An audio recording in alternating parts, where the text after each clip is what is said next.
Quarter bins. Quarter bin comic books. I love quarter bin comic books. I do too, absolutely. I love dollar bin comic books. Dollar bin comics are good as well. Not as good as 2 for $5. Yeah. Or 3 for $5. But I'll do it if depending they're where good. you're is. Yeah. You know. But no, I had this was a kind of fun conversation because this was a fun thing that happened today.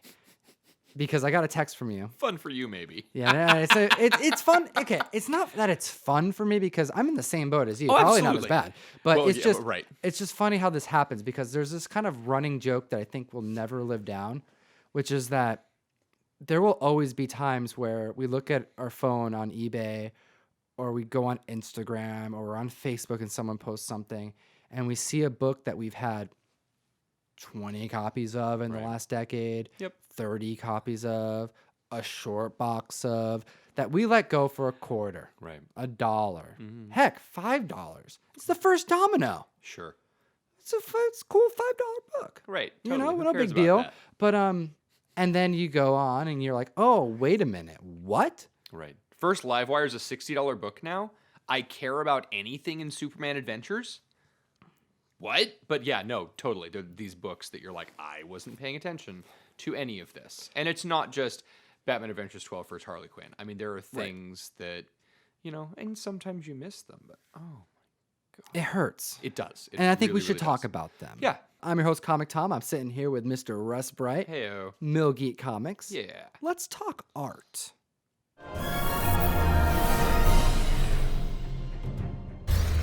Quarter bin comics.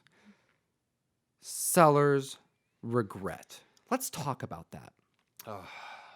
Okay, so one of the things, I have probably 15 long boxes of quarter bins at the shop. And I've been running quarter bin comics at my shop for the past 6 years. And I like being able to run quarter bin comics. And pretty much my whole litmus test, my baseline for quarter bin comics is if I can't sell it for more than $5 in a back issue bin, goes into the quarter bin. Boom. So I got a bunch of stuff that's $2, $3, $4, $5. Good stuff. People can look through there and you find Batman, you find Superman, you find Spider-Man, there's good stuff in my quarter bin because I don't want to have to go through the process of bagging and boarding and sorting and putting them in order just because someone is looking for an X-Men 384 because they need to complete their run. It's in the quarter bin. I don't even want to deal with it anymore. But every time a new price guide comes out, I have to go through the quarter bin and price things because I want to make sure that something in the quarter bin didn't jump. Is that just always a sad day for you? It's can you tell? It hurts because there are points in time when they'll find things in the quarter bin. I mean, I threw a She-Hulk #1, the 1991 run, 90, 80, whatever. How is that book? I don't want to get into it. It's $15. How? But it's $15. How many times have you had that book? A lot. Like more than 50, a lot. Totally. Easy. Because I've had it easily 20 to 50 times. It's a $15 book that I had in my quarter bin. No one wanted it. No. Ever. No one cares about it. Well, sorry. She-Hulk's mother cares about it. And She-Hulk cares about it a little bit.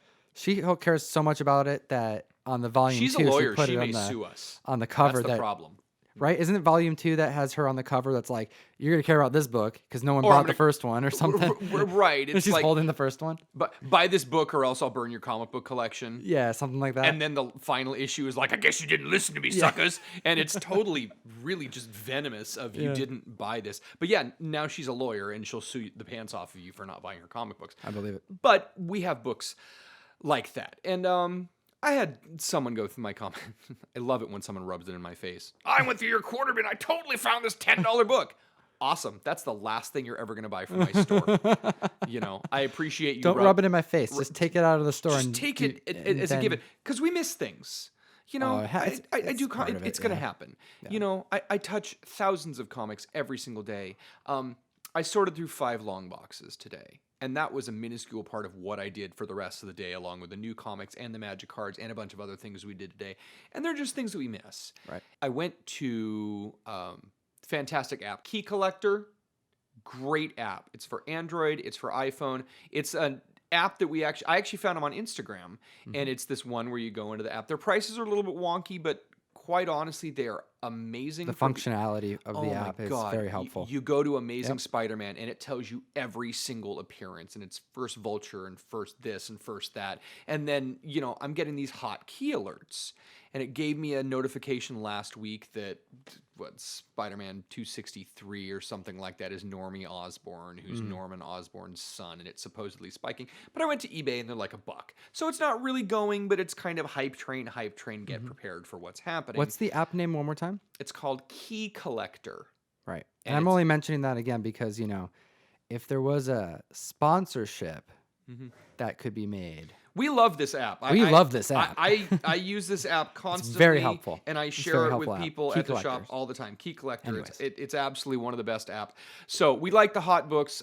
Before the Black Panther movie came out, they actually had hey, here's the list of every single appearance of everyone in the Black Panther. And it's like, cool, here's Shuri's first appearance, and here's Killmonger's If first you're appearance. at a convention and you're going through long boxes, it's a really handy app. It's to have. amazing because you'll be able to know, where T'Challa's mother is, and the first appearance of Black Panther's grandmother's parakeet. I mean, it's in depth. It's amazing. But they've got these new hot books, and on the hot books, they had Marvel Age number 41. So that's the I get a text from you, Right. and you're like, "Holy shit, Tom! Look up Marvel Age 21." Right. I just wanted him to look at eBay 41. and have his mind blow a little bit because, wow. For those of you who don't know, Marvel Age is Marvel's newsletter magazine that doesn't really talk about anything other than what's going on in the comic book Marvel industry, but it's not a comic book itself. It's more of like a newsletter. But it's a comic. Absolutely. It's in comic press book guide. form. Right. It's in comic book form. And normally you have number 12, which is the first appearance of the black symbiote suit that turns into Venom, and that's worth, $10, $12, and it's a big thing when you find that, and that's in the run. And the rest of Marvel Age, you go, meh, and you kind of throw in the quarter bin, or you give away, or you, I don't know, do decoupage with it. I mean, you're like arts and crafts. Yeah, no one's looking for this stuff except for maybe people making content or who just want, to collect every Marvel there's some comic. cool So stuff. there's a couple minor appearances, but for the most part, I think there's a nothing in Darkhawk there. appearance. There's an Yeah. early Rocket Raccoon. I mean, there's a few things that are in there. So number 41 has Stan Lee on the cover. Right. And it's got Stan Lee all throughout, and Stan Lee does commentary. This book's been around for a long time. This book has been around since 1986, 1987, I think, one of those. As has Stan. As has Stan. Nothing's changed. He's been around for a very, very long time. This isn't the only is comic book available. he's on.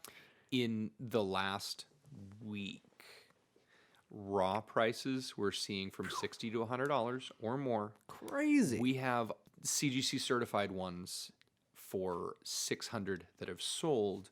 We have ones for over $1,000, and we're like signed by Stan Lee. I understand he's in poor health and whatever, but raw, this book that I used to sell for $25, that I now will never again sell for $25, is selling for $60 to $80.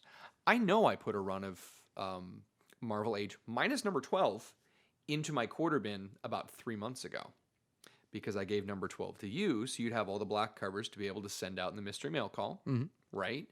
And the rest of it just went in the bin because I didn't care. And someone went through and picked up all of them because they thought it was interesting. So I know there's a regular from my shop. I don't remember which one it was, but there was definitely a regular from my shop who picked through the quarter bins and got lucky. about 50 copies of Marvel Age, and that was one of the ones in there. So, hey, man, congratulations. That's great. I missed that one. It recently spiked.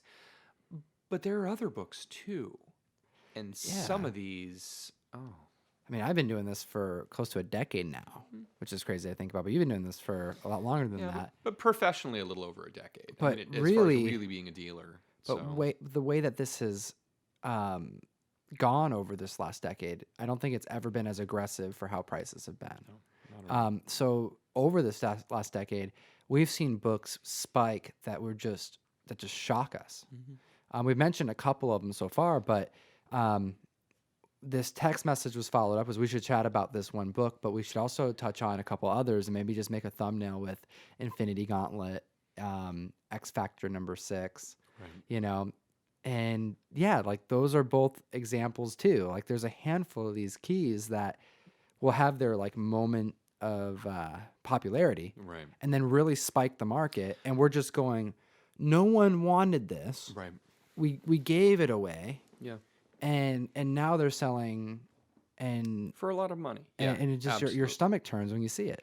Well, so a little bit of backstory to that story. My first long box, my first big collection I bought when I was trying to be a dealer was an 88 long box collection, and it was from a shop that had closed, and it was multiples, and there was some good stuff in there, and there's just some absolute crap, and it happens. And there happened to be a couple books in there that at that point in time were guiding for $3, $4, $5, which again, if it's less than $5, I'm putting it in my quarter bin. And we were sending out these as grab bags on eBay, and I was putting them in my quarter bin, and I had 80 copies of X Factor number 6, and I had 50 copies of Infinity Gauntlet number 1. And the X Factor number 6, first appearance of Apocalypse, is like $95, $100. And the first Infinity Gauntlet was $50 last time I checked. I don't even want to check right now with the movie coming out and all of the above.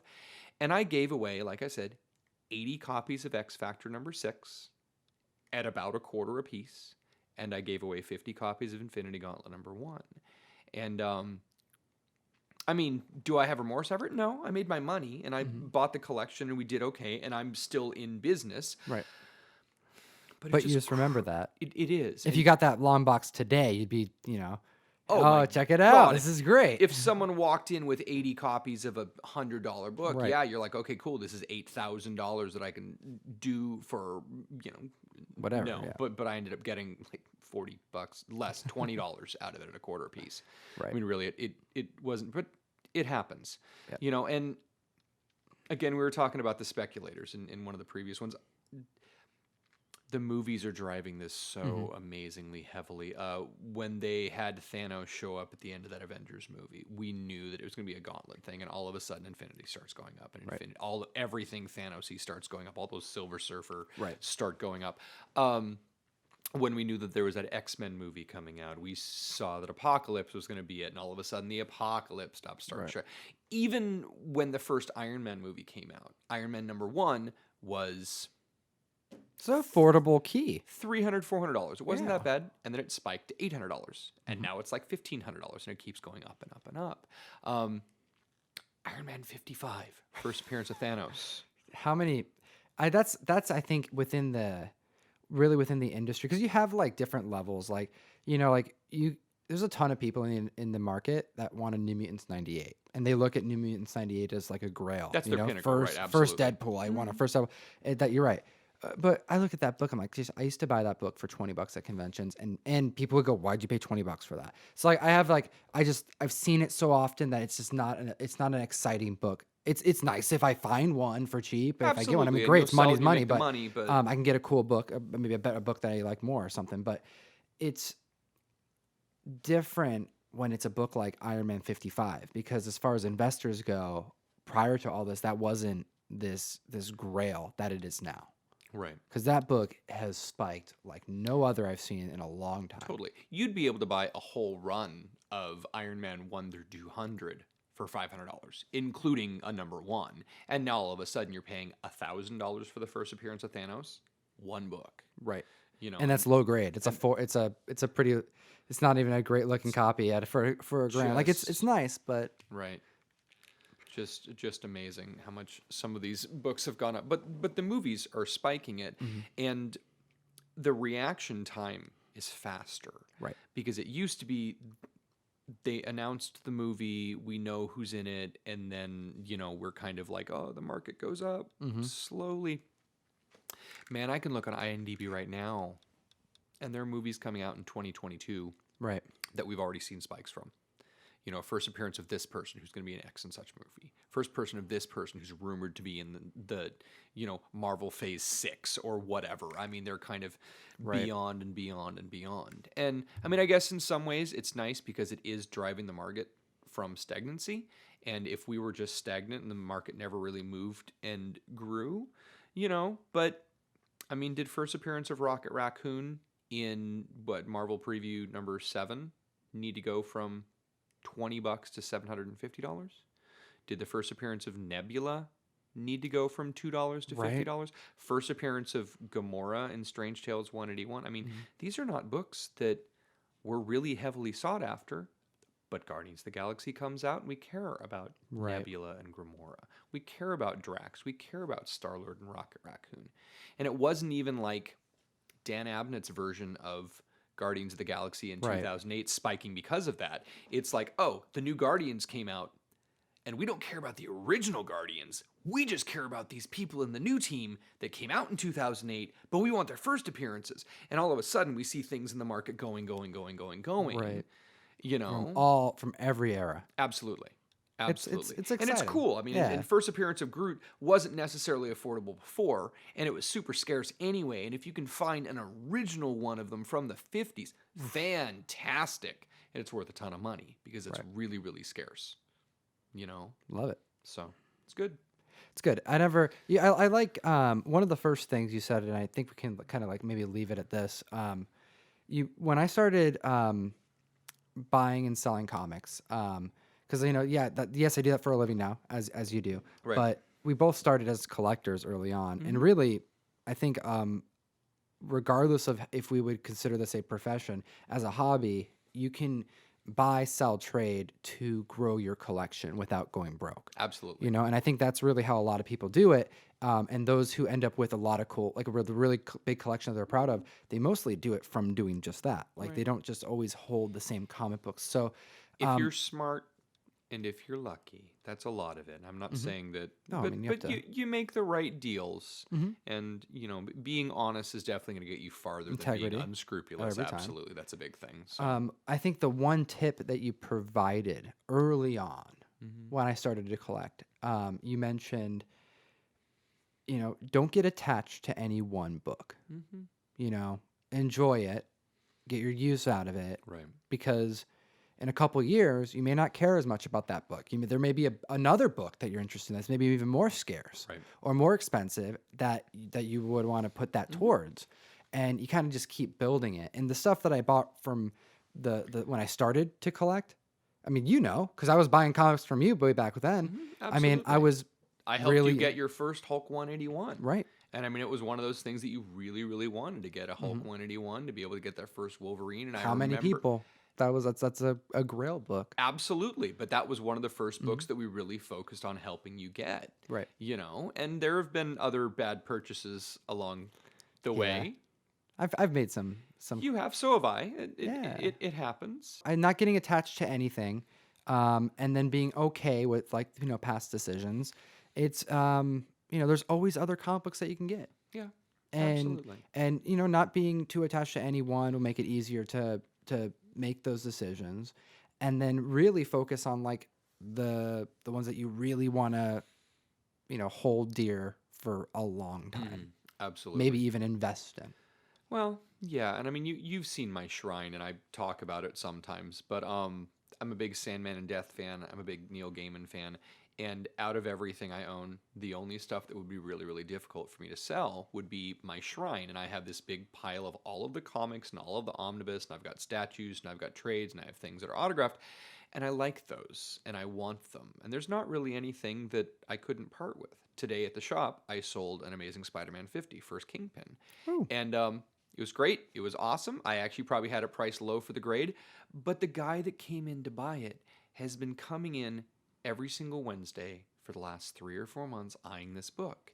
And he just kind of looks at it. And I knew that when I sold it to him, it was something that he would enjoy. And he walked today, he pulled it off the wall, he put it down in front of me, and I'm like, is it today? He's like, Is it time? right. He's like, today's the day. I've been eyeing this. And I'm like, wow, did you get your tax return back? He's like, no, I just got a raise at work. And I'm like, congratulations, that's fantastic. And I can't imagine it going to a better home. And I'm so glad, because that's the type of collector that he's got his Grail, he wants his Grail, and he's going to keep it. He wears a Spider-Man shirt every single day. He has a Spider-Man hoodie. I mean, I totally know this guy, and he's a massive Spider-Man fan. So that's the type of thing that I'm great having. And you've owned a Tales of Suspense 39. I've never owned one. I've owned an Amazing Fantasy 15. I've had X-Men #1. I've had Strange Tales 110. And I'm super proud of the fact that I've had some of these books, and I sold them for more than I paid for them. Maybe not as much as I could have made, but I'm very proud of the fact that I got to hold on to and own and have these books, and I can look back later, and it doesn't have to be that I've got this collection that has Green Lantern #1 in Right. it. I sold a Green Lantern #1. I was really happy with making the money I did in a Green Lantern one, and it was super cool to be able to flip through and look at that actual Green Lantern #1 in my hand. And being able to hold that piece of history, but pass it from those hands to my hands to someone else's hands. Right. That's a lot of the cool thing about this business. You know, I'm not hoarding comics. Right. The idea is if I died tomorrow, what are my comics going to do me? Nothing. Right.